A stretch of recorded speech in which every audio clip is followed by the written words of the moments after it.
Updates at pinakahuling mga usapin sa mundo ng palakasan. Atin ang pakinggan dito sa Ang Pilipinas Ngayon. Magandang araw. Narito na po ang Sports Balita. Naging 3 sunod-sunod na panalo ang nakuha ng Magnolia sa 2024 PBA Philippine Cup pagkatapos talunin ang Blackwater 81-77 sa larong ginanap sa Ninoy Aquino Stadium. Nanguna si Magnolia guard Mark Baroka sa nagawa nitong 19 na puntos, 5 rebounds at 3 assists para kunin ang ikalawang sunod-sunod na Best Player of the Game award. Nakakuha naman ng tulong si Baroka kina Paul D, Ian Sangalang at Calvin Abueva na kapwa nakascore ng 10 puntos bawat isa. 2 players lamang sa Blackwater ang nakagawa ng double digits sa katauhan nina James Quecoteye at Troy Rosario na nakakolekta ng 23 puntos at 20 puntos ayon sa pagkakasunod. Susubukang makabangon ng Blackwater sa susunod nilang laro sa Abril 27 laban sa Northport na gaganapin sa Caloocan Sports Complex habang makakatapat naman ng hotshots ang Rain or Shine sa Chaong Convention Center sa Abril 20.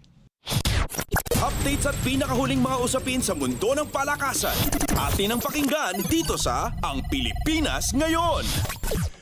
Dinomina ng De La Salle University ang Adamson University para pagandahin ang kanilang tsansang makakuha ng twice-to-beat advantage sa UAAP Season 86 Women's Volleyball Tournament.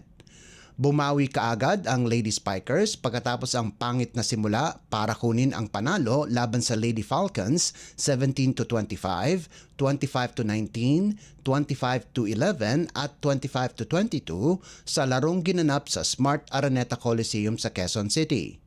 Nanguna sa opensa si Lady Spiker Shivana Laput sa nagawa nitong 24 na puntos galing sa 22 attacks at 2 blocks.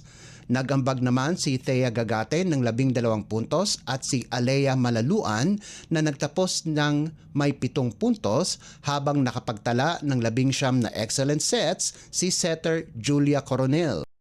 Naganda ng defending champions ang kanilang record sa 10-2 na tumabla sa University of Santo Tomas at National University para sa number 1 spot sa team standings.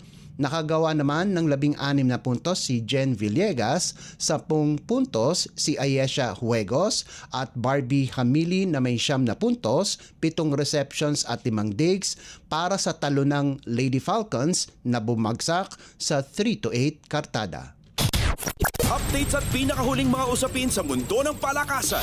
Atin ang pakinggan dito sa Ang Pilipinas Ngayon. Naniniwala si Philippine Wrestling Federation o PWF President Alvin Aguilar na ilan sa kanilang mga atleta ay makakapagkwalipika sa 2024 Paris Olympics.